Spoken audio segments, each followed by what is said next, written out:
এনান sir আপনার চা। মা তুমি বাইসে আছো? মা? এই ও এসব কি বলছে? ও তোমাকে মা বলছে কেন? যখন তুমি পাগল হয়ে গেছো আমি কিভাবে বুঝবো যে বাচ্চাটা আমাকে মা কেন বলতেছে? তাই ভিখারির বাচ্চা, তো সমস্যা নাকি? তুমি আমাকে মা কেন বলতেছো? আম্মু তুমি আমাকে চিনতে পারছো না? আমি বাইজি, তোমার ছেলে। তাই আমার ছেলে মানে? এই ফকিন্নির বাচ্চা, তোর সাহস কত বড়? তুই আমাকে বলতেছিস আমি তোর মা, তুই আমার ছেলে মানে? যখন আমি না কিছু বুঝতে পারতেছি না, এই কি বলতেছে এসব? এই বাবা তুমি সব কি বলছো? ও তোমার মা হতে যাবে কেন? না মা, আমি তোমাকে চিনি। বাবা তোমার ছবি দেখাইছে আর বলছে যে তুমি নাকি মারা গেছো, কিন্তু তুমি তো মারা যাও নাই, তুমি তো এখনো বাইসে আছো। এই ছেলে, তোর সমস্যাটা কি? একবার বলতেছিস আমি তোর মা, আবার বলতেছিস তোর মা মারা গেছে। মানে তুই ইচ্ছা করে এগুলো করতেছিস তাই না? দেখেই বোঝা যাচ্ছে যে তুই কোনো একটা গ্যাং এর সাথে জড়িত আছিস, এভাবে মেয়েদেরকে ফাঁসাস, ফাঁসা টাকা নাস, তাই না? তুমি বুঝতে পারতেছো না এই ছেলেটা যা করতেছে সম্পূর্ণ নাটক করতেছে? চলো না, কোনো একটা ঝামেলা হওয়ার আগে আমরা এখান থেকে চলে যাই, চলো। দাঁড়ান আঙ্কেল, আপনার নাম সুমাইয়া না? কি ব্যাপার? ও তোমার নাম জানে কি করে? তুমি বুঝতে পারতেছো না নাম জানলো কোথা থেকে? আরে এই যুগে নাম জানা কি কোনো ব্যাপার? আমরা এত জায়গায় যাই, রাস্তাঘাটে চলাফেরা করি, যে কেউ আমাদের নাম জানতে পারে। আরে আমি তোমাকে একবার বললাম না, দেখি তো বোঝা যাচ্ছে যে এই ছেলেটা কোনো একটা ফাঁদ পেতে এখানে আসছে আমাকে ফাঁসানোর জন্য। তুমি বিশ্বাস করো আমাকে, এই সমস্ত ঝামেলায় না পড়ে আমরা চলো এখান থেকে চলে যাই। চলো না প্লিজ, আর চলো তো। আর আঙ্কেল এসো। ও শিট, দেখেছো চায়ের বিলটা দিতেই আমি ভুলে গেছি। আচ্ছা তুমি এক কাজ করো, এখানে জাস্ট তারা একটু ওয়েট করো, আমি চায়ের বিলটা দিব আর আসবো। হ্যাঁ আচ্ছা ঠিক আছে, একটু তাড়াতাড়ি এসো।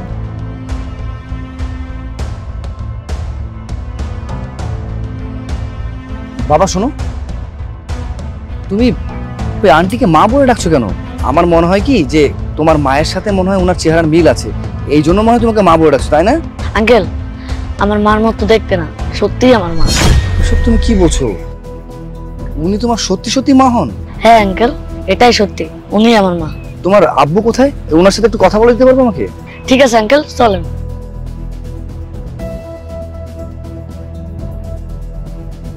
কিরে বাবা, তুই এখানে কেন? আর তোর সাথে এই ভাইরা কেডা? আব্বু তোমার সাথে বললে কিছু কথা কইব। ও ভাইজান, কি কইবেন কোন? ভাইজান আপনি আমাকে চিনবেন না, কিন্তু আপনার সাথে আমার একটা ইম্পর্টেন্ট কথা আছে, আর কথাটা না বললেই নয়। আচ্ছা আপনি কি সুমাইয়াকে চিনেন? সুমাইয়া? সুমাইয়ার আপনি কেমনে চিনেন? আমার কথা বাদ দিন, তার আগে আপনি বলুন যে সুমাইয়ার সম্বন্ধে আপনি কিছু জানেন কিনা। ভাই, আমি আসলে এই বিষয় নিয়ে কোনো কথা বলতে চাইতেছি না। আসলে ভাই সুমাইয়ার সম্বন্ধে আমার জানার দরকার আছে, কারণ কিছুদিন পরে ওর সাথে আমার বিয়ে হবে, আর আপনার এই বাচ্চা সুমাইয়াকে মা বলে ডাকছিল। আসলে আমার কাছে না সবকিছু কেমন জানি উলট পালট লাগছিল, তাই ভাবলাম যে বিয়ের আগে সবকিছু জানাটা আমার জন্য ভালো হবে।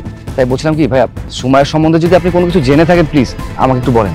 দেখুন ভাই, আপনি যেহেতু সুমাইয়াকে বিয়ে করতে যাচ্ছেন, তাহলে আমি আর এখন এই বিষয়ে কোনো কথাই বলতে চাই না, কারণ আমি চাই না আমার জন্য কারো ক্ষতি হোক। ভাই আপনি চাচ্ছেন না আপনার জন্য কারো ক্ষতি হোক, কিন্তু অলরেডি আপনি কিন্তু আমার ক্ষতি করতে চাইছেন। দেখেন আমার সুমাইয়ার সাথে বিয়ে হবে, আর সত্যি যদি এই বাচ্চা সুমাইয়ার হয় আর আপনি তার হাজবেন্ড হয়ে থাকেন, তাহলে তো ও আমার সাথে চিট করছে, আমাকে ধোকা দিচ্ছে। আমি যদি ওকে বিয়ে করি তাহলে আমার অনেক বড় ক্ষতি হয়ে যাবে। সো প্লিজ ভাইয়া, যদি সুমাইয়ার সম্বন্ধে আপনি কোনো কিছু জেনে থাকেন আমাকে জানান প্লিজ। ঠিক আছে ভাই, আপনি যেহেতু এত করে বলছেন, তাহলে আমি ওর সম্পর্কে আপনাকে বলছি। সুমাইয়া আমার বউ ছিল, আর এই ছেলেটা দেখছেন, এটা আমার আর সুমাইয়ার সন্তান। ভাই, সুমাইয়া শুধু আপনাকে ধোকা দেয়নি, ও আমাকেও ধোকা দিয়েছে, এছাড়া আরো অনেককেও ধোকা দিয়েছে। ও একটা লোভী, আর শুধুমাত্র লোভী না, ওর চরিত্রও ঠিক নেই। ও আমার সাথে বিয়ে হওয়ার আগেও অনেক ছেলের সাথে সম্পর্ক করেছে, শুধু তাই না, তাদের টাকা পয়সাও লুটপাট করে নিয়েছে। এই যে দেখছেন, আজকে আমি রিক্সা চালাচ্ছি, আমার ছেলেটা পথে পথে ঘুরে বেড়াচ্ছে, এটা শুধুমাত্র ওই সুমাইয়ার জন্য। ও আমার টাকা পয়সা, বাড়ি গাড়ি, ব্যাংক ব্যালেন্স সবকিছু নিজের নামে করে আমাকে ডিভোর্স দিয়ে এভাবে পথের ফকির বানিয়ে চলে গিয়েছে। শুধু তাই না, আজকে আমার যে অবস্থা, দুদিন পরে ও আপনারও ঠিক এই অবস্থায় করে ছাড়বে। ও কখনো কারো ভালো চায় না, ও খুবই লোভী, ও সবার টাকার উপর লোভ করে। তার মানে সুমাইয়া আমার কাছে সবকিছু লুকিয়েছে। এতদিন ধরে সুমাইয়া আমার সাথে মিথ্যা কথা বলেছে, আমাকে চিট করেছে, আমাকে ধোকা দিয়েছে। ও বলেছে কখনো বিয়ের সাথে কোনো কিছু করেনি, আর ওর একটা সন্তান আছে, হাজবেন্ড আছে, সবকিছু আমার কাছে লুকিয়েছে। ঠিক আছে, ও যখন আমার সাথে গেম খেলেছে, তাহলে ওর সাথেও আমার একটা গেম খেলা দরকার। এই সমস্ত কিছু ওর সামনে ক্লিয়ার করা দরকার, যাতে করে ওকে একটা শিক্ষা দেওয়া যায়। Just a minute.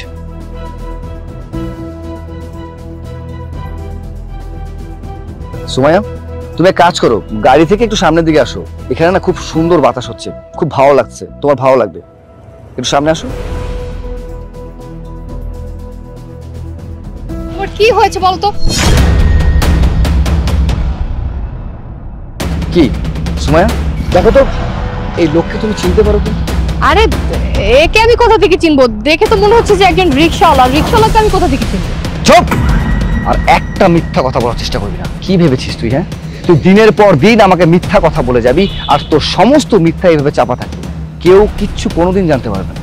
ছি, আমার তো ভাবতে অবাক লাগছে যে নিজের সন্তান স্বামী ছেড়ে তুমি আমাকে বিয়ে করতে যাচ্ছ। তুমি না বলেছি তুমি সিঙ্গেল, তুমি কখনো বিয়ে করনি, তাহলে এই বাচ্চাই স্বামী কই থেকে আসলো বলো? চুপ করে আছো কেন? কথা বলো। মানে মানে করছো কেন? হ্যাঁ, নতুন করে প্ল্যান সাজানোর চেষ্টা করছো, নাকি সমস্ত ঘটনাকে মিথ্যা বানানোর জন্য নতুন কোনো প্ল্যান করছো? শোনো, তুমি আর যাই করো, যেটাই বলো, আর যেভাবেই বলো না কেন, তোমার এই কথা আমি আর একটাও বিশ্বাস করছি না। আরে তোমাকে আমি কত ভালোবাসতাম, আমার ফ্যামিলির লোকজন কেউই এই বিয়েতে রাজি ছিল না, সবাইকে মানিয়ে আমি এই বিয়েতে রাজি করিয়েছি। আর তুমি কিনা আমার সাথে ধোঁকাবাজি করলে, একটা বারের জন্য তোমার বিবেকে বাঁধলো না? ছি, আমার ভাবতে অবাক লাগছে যে তোমার মতো একটা মেয়েকে আমি বিয়ে করার জন্য সিদ্ধান্ত নিয়েছিলাম। তুমি যেটা করেছো অনেক বড় একটা অন্যায় করেছো। তুমি তোমার বাচ্চা, তোমার সন্তান সবকিছু লুকিয়েছো। আর যেই মেয়ে কিনা নিজের সন্তান, নিজের স্বামী ছেড়ে তার সর্বস্ব লুট করে তাদেরকে নিঃস্ব করে রাস্তায় ফেলে চলে যায়, সে যে কাল আমাকে বিয়ে করার পর আমার সমস্ত সম্পত্তি আমার কাছে নিয়ে আমাকে রাস্তায় ছুঁড়ে ফেলে দেবে তার কোনো গ্যারান্টি নেই। তোর মতো মেয়েকে না একটা সেকেন্ডের আর আমি বিশ্বাস করি না। শোন, তোর এই চেহারাটা আর কখনো আমাকে দেখাবি না। চললাম আমি। শোনো, তুমি আমার কথাটা শোনো। দেখো, আমি অনেক বড় অন্যায় করছি। আমি আমার পাপের শাস্তি আজকে পেয়ে গেছি, কারণ আমি জনকে অনেক ভালোবাসি, সত্যি সত্যি ভালোবেসে ফেলছি। আমি আমার অন্যায়ের জন্য আজকে জনকে হারাইছি। আমি জানি আমি অনেক বড় অন্যায় করছি, তোমার কাছে ক্ষমা চাওয়ার মতো মুখ আমার নাই, কিন্তু আমার সন্তানটার জন্য আমি তোমাকে রিকোয়েস্ট করতেছি, চলো আমরা আবার এক হয়ে যাই, তাহলে আমার সন্তানটা ভালো থাকবে। আজকে তোমার বাচ্চার কথা মনে পড়েছে? যখন আমাকে আর আমার এই দুধের ছোট বাচ্চাটাকে তুমি ফেলে গিয়েছিলে, তখন তোমার মনে হয় নাই? আজকে যখন তোমার বয়ফ্রেন্ড তোমাকে ছেড়ে চলে গেল, তখন তোমার আমার আর আমার বাচ্চার কথা মনে হয়েছে, তাই না? তোমার মতো মেয়ের সাথে আমি আবার নতুন করে সংসার করবো, সেটা তুমি ভাবলে কি করে? যেই মেয়ে টাকার জন্য নিজের বাচ্চা আর স্বামীকে রেখে চলে যেতে পারে, সেই মেয়ে আজকে আবার যদি আমার জীবনে আসে, তাহলে যে আমাকে আর আমার বাচ্চাকে মেরে ফেলবে না তার কি গ্যারান্টি আছে? তোমার মতো একটা লোভী মহিলার সাথে আমি আর কখনো কোনোদিনও সংসার করবো না। আব্বা ঠিকই কইছো, তুমি কইছিলে না আমার আম্মু মারা গেছে, যদি মারা যাইতো তাহলে আমি অনেক খুশি হইতাম। আব্বা, তুমি যা করছো ভালো কাম করছো। এই খুশিতে তুমি রিকশায় বও, আমি তোমারে চালাই লই যাও। বাইজি, বাবা শোন আমার কথাটা, আবার ভুলে গেছে বাবা, শোন।